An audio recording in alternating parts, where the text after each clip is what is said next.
Oke, bismillahirrahmanirrahim. Assalamualaikum warahmatullahi wabarakatuh. Ya, jadi baik teman-teman. Pada kesempatan kali ini kita akan membahas sedikit ya mengenai artificial neural network untuk perseptron. Nah, ini adalah salah satu topik dalam data mining ya ataupun machine learning yang cukup populer dan digunakan ketika ingin melakukan klasifikasi misalkan. Nah, sebagai gambaran awal, berikut ada ilustrasi yang diberikan. Jadi sederhananya, mengapa disebut dengan neural network? Karena sistem ini sebenarnya mengadopsi sistem saraf manusia, di mana pemrosesan informasi itu tersusun dari sangat banyak neuron, ya. Lalu kemudian yang diproses secara cepat sehingga bisa menjadi keputusan ya. Proses ini berlangsung di sistem saraf manusia yang di otak ya, di otak, sehingga NNI ini mengadopsi sistem tersebut. Jadi di sini bisa kita lihat bahwa ini adalah vektor-vektor masukan ya atau data-data yang diberikan untuk kemudian diproses agar menghasilkan sebuah keputusan. Nah, tentu pada tahap ini yang kita gunakan masih sedikit sebagai pengantar ya untuk vektor, lalu untuk vektor masukan, lalu kemudian fungsi aktivasi dan ada output. Nah, di sini adik-adik ada beberapa istilah yang mungkin kita perlu pelajari. Yang pertama ada yang disebut dengan layer ya, layer atau lapisan. Nah, di sini bisa kita lihat bahwa sebagai gambaran awal di sini ada namanya input layer ya, input layer ini X1, X2, X3, biasa juga ada yang menambahkan bias ya. Lalu kemudian masing-masing input ini itu mempunyai bobot, ada W1, ada W2 dan ada W3. Data-data masukan ini ya, data-data inputan ini akan diproses di sini ya menggunakan fungsi aktivasi tertentu yang diharapkan untuk menghasilkan output ya. Outputnya disebut dengan Y atau output layer ya. Ini Y yang akan nantinya kita prediksi. Jadi NN perseptron ini kita gunakan untuk memprediksi nilai Y. Ya, sebentar kita akan mempelajari salah satu contoh kasus. Nah, nilai Y ini akan diprediksi berdasarkan data-data masukan ini X1, X2, X3 apabila terdapat 3 variabel. Nah, seperti itu adik-adiknya untuk pengantar atau ilustrasi mengenai neural network ini. Lalu kemudian kita masuk ke dua istilah penting yang mungkin akan sering kita sebutkan pada perhitungan ANN ini ya. Yang pertama adalah training ya. Ada training, ada testing. Nah, training dan testing ini dua istilah yang saling berkaitan. Kalau training itu adalah proses untuk mengenali pola pada data yang tersedia untuk mendapatkan model atau bobot akhir yang akan digunakan dalam memprediksi input yang masuk. Lalu kemudian setelah kita melakukan pemodelan atau melakukan training, maka model atau bobot akhir tersebut akan kita gunakan untuk pengujian ya. Di sini disebut dengan testing. Nah, model tersebut akan digunakan untuk menguji atau memprediksi data-data yang sudah ada ataupun data yang nantinya akan kita prediksi Y-nya dia masuk kategori yang mana. Jadi untuk klasifikasi ini nilai Y yang akan kita prediksi itu dia berbentuk kategorik. Lalu kemudian di sini ada satu contoh permasalahan teman-teman. Misalkan ada perusahaan ya yang bergerak di bidang pemberian kredit ingin melakukan prediksi terhadap calon customernya apakah mereka layak diberikan pinjaman atau tidak. Jika customer diprediksi akan bangkrut, maka customer tidak akan diberikan pinjaman. Dan begitupun sebaliknya ya. Jika diprediksi tidak bangkrut, maka akan diberikan pinjaman. Contoh datanya seperti ini. Ada dua inputannya ya, atau ada dua variabel inputnya, ada X1, ada X2. X1-nya harta, X2-nya utang. Ya, misalkan ini dalam satuan miliar ya, misalkan satuan miliar atau satuan ratus juta. Jadi untuk X1 untuk orang pertama dia mempunyai harta 1,2 ya, lalu kemudian mempunyai utang 0,3, statusnya itu tidak bangkrut. Nah, ini tentu adalah data-data yang sudah terrecord ya dari perusahaan tersebut. Nah, data-data ini yang akan dijadikan input layer sehingga bisa menghasilkan bobot atau model tertentu, sehingga nantinya ketika ada calon customer yang datang ya, misalkan dia mempunyai harta 0,7 dan 0,6 untuk utang, nah itu sistem kita akan bisa memprediksi atau bisa memberikan rekomendasi apakah dia tidak bangkrut atau bangkrut ya. Nah, ini adalah yang akan kita lakukan di klasifikasi NN ini ya. Kita akan memprediksi Y-nya dengan menggunakan inputan yang ada. Nah, algoritma dalam ANN Perceptron ini di sini sederhananya ya, saya buat ringkas ada 5 ya. Ada 6 ya, yang terakhir ini ada. Yang pertama adalah kita inisialisasi bobot awal ya. Angkanya bisa random, lalu kemudian kita juga tentukan learning rate ya. Ini juga bisa kita tentukan random di beberapa referensi, ini ditentukan pada interval 0 sampai 1, lalu kemudian menentukan threshold.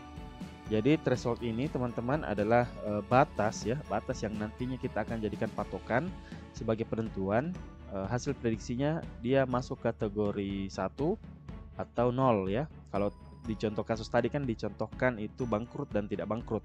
Nah, itu bisa kita kategorikan 1 dan 0. Lalu kemudian algoritma kedua menghitung nilai V ya, nilai V yang merupakan hasil kali antara data inputan dan bobot masing-masing. Ya, seperti tadi digambar, X1 itu pasangannya W1 ya. Jadi X1 W1 kali W1 ditambah X2 kali W2 dan seterusnya. Lalu kemudian menghitung E-action dengan fungsi aktivasi. Nah, yang paling sering ya di beberapa referensi yang saya baca itu yang sering digunakan adalah fungsi aktivasi sigmoid biner. Lalu kemudian menghitung error ya sebagai selisih antara target nilai Y dan Y action. Y-nya kan sudah ada di data tadi ya, yang status apakah dia bangkrut atau tidak bangkrut. Nah, Y action ini yang merupakan hasil dari algoritma ketiga. Nantinya kita akan mencari selisihnya. Nah, ketika Y dan Y action ini masih mempunyai selisih ya, maka kita akan melakukan iterasi, di mana iterasinya itu menggunakan bobot baru ya. Di sini ditentukan rumus untuk menghitung bobot baru itu sama dengan bobot lama ditambah learning rate-nya, lalu kemudian dikali error dan dikali datanya. Lalu kemudian kita melakukan proses 2 sampai 5 ini ya, hingga yaitu tadi tidak ada lagi selisih antara Y dalam hal ini target dan Y prediksi. Oke, jadi seperti itu ya algoritma untuk ANN. Nah, iya teman-teman, jadi sebelum lanjut ke Excel ya, ini perlu juga saya informasikan bahwa data ataupun referensi yang digunakan dalam pembahasan pada video kali ini itu bersumber dari buku yang ditulis oleh Bapak Eko Prasetyo ya, Data Mining, mengolah data menjadi informasi menggunakan internet. Jadi ini buku bisa dibeli di beberapa platform online ya, silakan. Ini buku, salah satu buku yang cukup banyak mengulas mengenai metode-metode data mining. Oke, selanjutnya kita akan lanjut ke perhitungan manual di Excel. Nah, berikut adalah data ya yang saya kopikan ke dalam Microsoft Excel, data dari PowerPoint tadi. Nah, di sini kita melihat ada harta dan utang X1 dan X2 ya ini. Lalu kemudian ada status seperti yang tadi. Lalu kemudian terakhir kita diminta untuk memprediksi apakah seseorang dengan jumlah harta 0,7 dan utang 0,6 itu masuk status tidak bangkrut atau bangkrut ya. Nah, ini yang kita minta diprediksi. Nah, oke, proses yang sebelumnya mungkin saya copy ini datanya, lalu kemudian saya ubah ke dalam variabel ini ya, skala data kategorik untuk status. Nah, di sini kan statusnya tidak bangkrut, bangkrut ya, dan seterusnya. Nah, ini kita bisa jadikan kategori tidak bangkrut itu kita misalkan 1, lalu kemudian bangkrut itu kita misalkan 0, sehingga ini nanti bisa diproses untuk perhitungan error.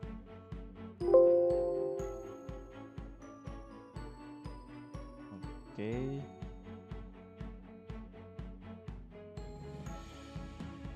Nah, di sini saya sediakan tempat ya untuk inisialisasi atau pemberian nilai awal bobot 1 dan bobot 2. Kenapa ada 2 bobot? Karena variabel yang digunakan untuk prediktor ya, dalam bahasa statistikanya biasanya kita menggunakan istilah prediktor atau variabel prediktor. Ini ada 2, ada X1 dan ada X2. Nah, status ini bisa dikatakan variabel respon atau Y atau target ya. Ini saya ganti saja di sini langsung X1, X2 dan Y. Nah, di sini tempat untuk mengisi bobot awal ya. Bobot awalnya ini random ya, bisa kita tentukan nilai bobotnya. Lalu kemudian ada learning rate. Nah, di beberapa buku yang saya baca ini biasanya berkisar antara 0 sampai 1. Lalu kemudian threshold tadi ya, batas yang kita tentukan sebagai penentuan nantinya bilangan yang kita prediksi itu masuk di kategori 1 atau kategori 0. Nah, ini yang pertama. Lalu kemudian kita coba menuliskan prosedurnya di atau algoritmanya ya, di apalagi namanya, di PowerPoint tadi. Di situ dituliskan bahwa langkah pertama adalah inisialisasi bobot awal, learning rate atau menentukan threshold. Oke. Lalu kemudian, nah di sini boleh ya, misalkan saya pakai angka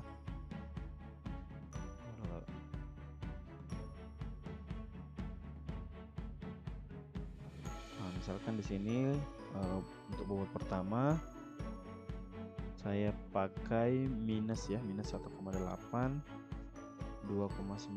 Untuk learning rate-nya misalkan saya tentukan 0,9 dan threshold-nya misalkan 0 ya. Lalu kemudian yang kedua itu adalah menghitung V ya. Nah, di sini teman-teman ada tabel yang saya sudah rancang. Ini digunakan ya ketika kita mau menghitung semua parameter-parameter yang digunakan. Ya, jadi untuk kolom X1 dan X2 ini kita copy paste saja dari data. Lalu kemudian untuk kolom Y kita copy dari ini ya, bangkrut dan tidak bangkrut yang sudah kita konversi ke dalam skala data kategorik. Lalu kemudian untuk menghitung V, saya tuliskan dulu di sini menghitung V ya. Hitung V. Rumus V tadi disebutkan bahwa dia itu jumlah dari hasil kali data dan bobotnya. Jadi di sini bisa saya tuliskan sama dengan data ini ya, data yang pertama untuk X1 saya kalikan dengan W1 ya. Jadi X1 itu pasangannya W1 berdasarkan ilustrasi atau arsitektur yang dijelaskan di awal tadi bahwa input X1 ketika mau masuk ke Y itu melalui bobot W1 ya, kalau X2 melalui W2. Nah, ini kita kalikan lalu kemudian jumlahkan dengan perkalian antara X2 dan W2. Nah, ini X2 berada di D16, jadi saya tuliskan saya D16 dikali dengan bobot ya. Oke, 1,29. Nah, lalu kemudian prosedur yang ketiga itu menghitung nilai Y-aksen dengan fungsi aktivasi. Oke.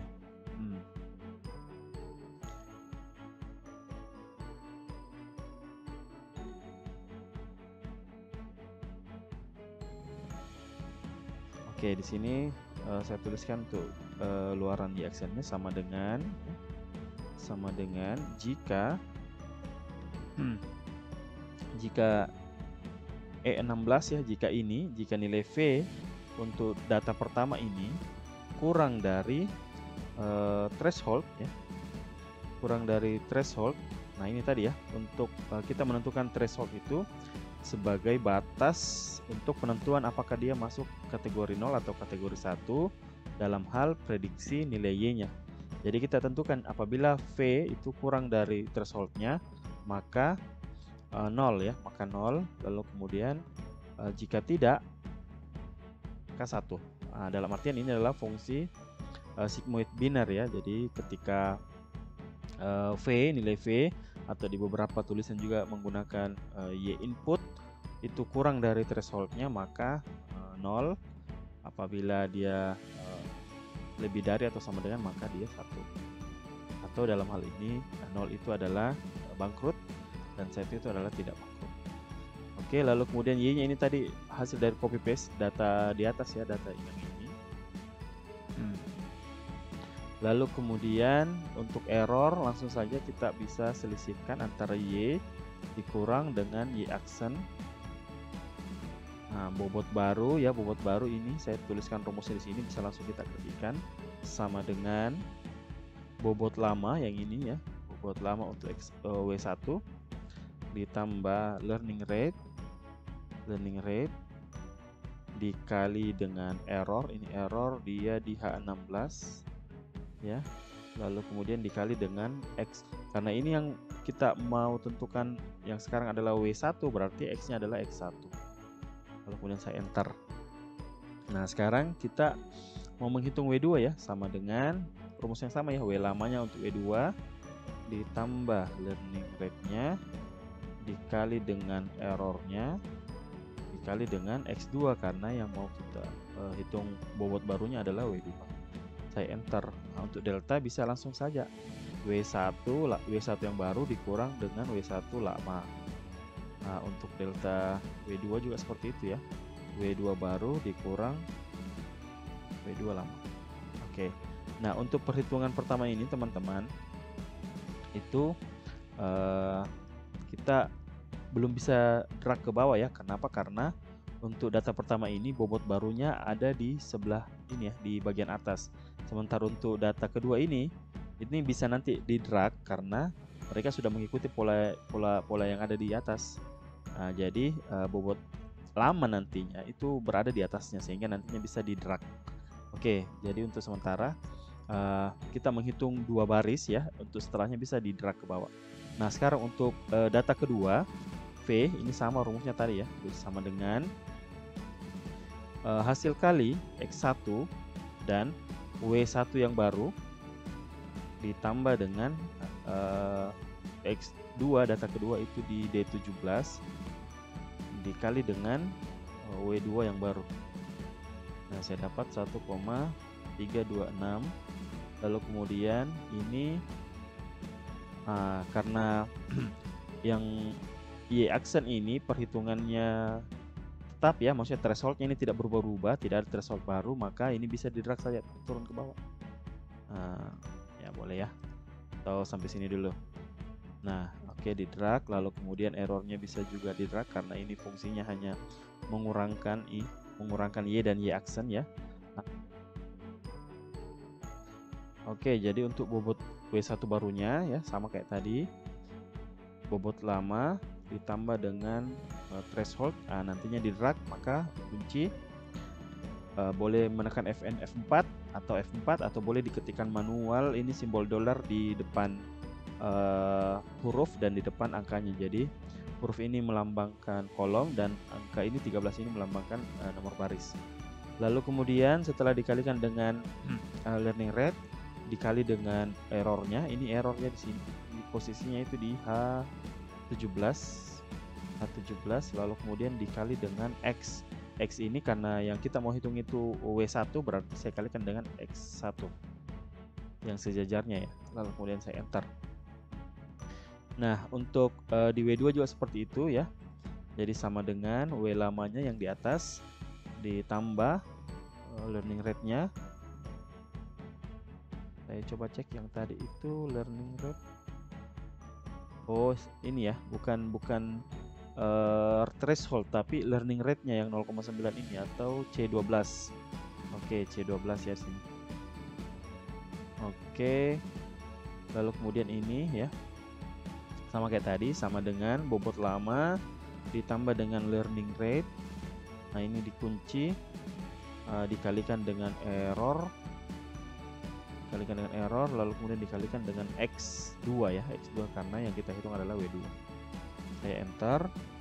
Di sini bisa juga karena ini rumus perhitungannya tidak melibatkan yang ada di atas ini, maka ini bisa di drag ke bawah.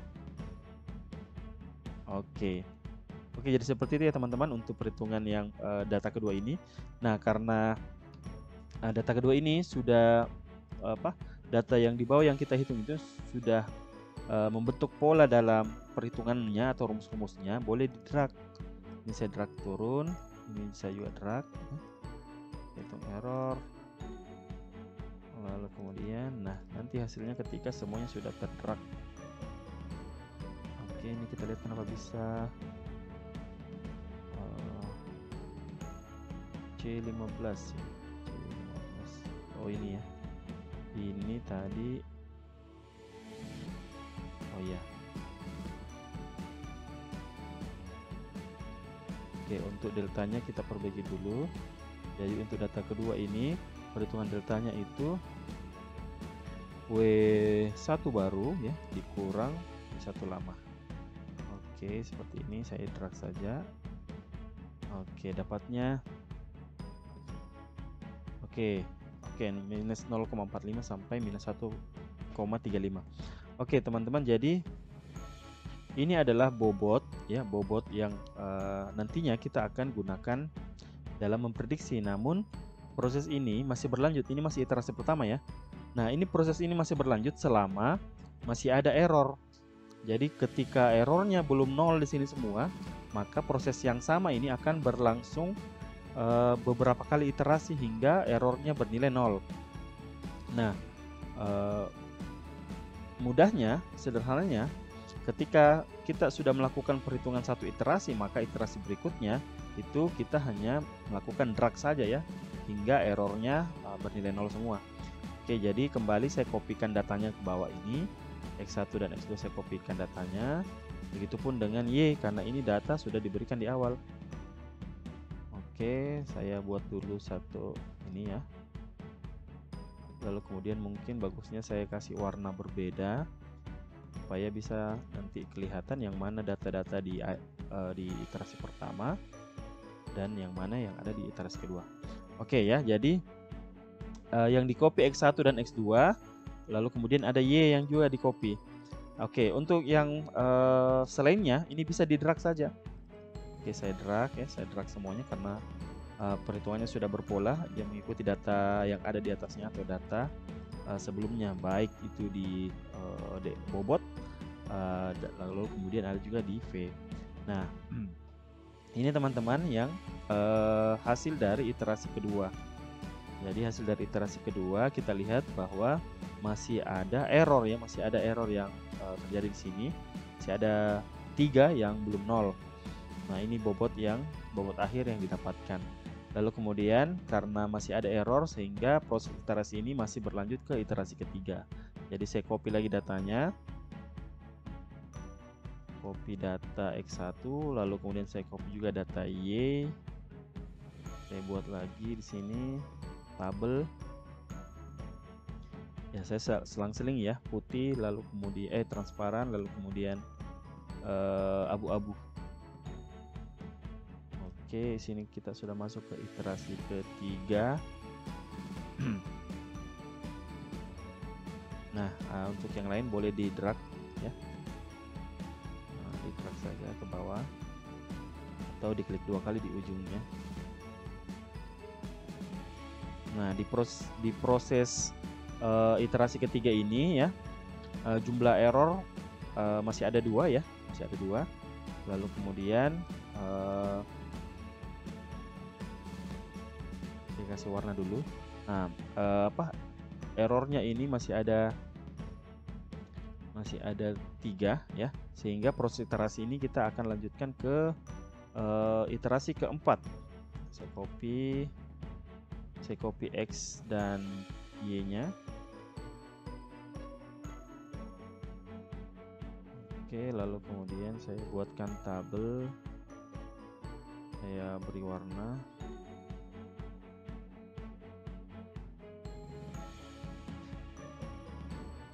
Oke, saya atur perataannya. Oke, yang lainnya saya bisa drag saja untuk V, Y aksen, error, bobotnya, delta bobot dan seterusnya. Ini Nah, teman-teman di sini bisa dilihat bahwa error pada iterasi keempat ini sudah 0 ya, sudah tidak ada lagi selisih antara hasil luaran Y prediksi ini dan Y target ya, atau Y aslinya. Nah, lalu kemudian apalagi yang bisa kita lihat dari hasil iterasi terakhir ini? Di sini bisa kita lihat bahwa bobot akhir untuk iterasi terakhir ini atau iterasi keempat ini, W1-nya itu sama dengan 0,54, dan untuk bobot kedua itu minus 0,25. Nah, bobot ini yang akan kita gunakan untuk memprediksi ini ya, data yang diberikan ini 0,7 dan 0,6. Misalkan di sini saya tuliskan prediksi ya, X1-nya tadi 0,7 dan X2-nya adalah 0,6. Saya berikan warna yang beda, misalkan orange ya. Lalu kemudian kita hitung V-nya ya. V-nya itu sama dengan hasil kali antara X1 dan bobot terakhir tambah ya X2 dan bobot W2. Oke. Nah, di sini dengan menggunakan rumus yang sama untuk Y prediksi, nah dia untuk kasus harta 0,7 dan 0,6, maka sistem kita memprediksi bahwa dia masuk kategori 1. Apa itu kategori 1? Kategori 1 adalah kategori tidak bangkrut ya. Ini tidak bangkrut, berarti di sini bisa kita jawab bahwa dia tidak bangkrut, sehingga customer atau calon customer yang mempunyai data harta 0,7 dan utang 0,6 itu boleh diberikan pinjaman. Jadi seperti itu ya teman-teman. Jadi sederhananya yang proses training dan testing tadi, 5 data awal ini yang kita gunakan untuk mendapatkan bobot untuk prediksi disebut dengan proses training, dan untuk pengujiannya boleh diujikan ke data baru yang ini, boleh juga diujikan kembali ke data yang sudah disediakan. Nah, biasanya teman-teman kalau misalkan jumlah datanya banyak, misalkan 100, itu biasanya dibagi misalkan 60% datanya itu digunakan untuk training, 40% sisanya itu digunakan untuk pengujian, sehingga bisa kita lihat seberapa tinggi akurasinya ya, Jadi seperti itu ya untuk perhitungan manual kita menggunakan Excel pada metode ANN Perceptron. Oke, mungkin itu yang sempat saya jelaskan untuk hari ini teman-teman. Terima kasih. Kita akan melanjutkan video-video selanjutnya pada metode-metode data mining, statistika, ataupun machine learning yang lain. Oke, terima kasih. Assalamualaikum warahmatullahi wabarakatuh. Everything changes.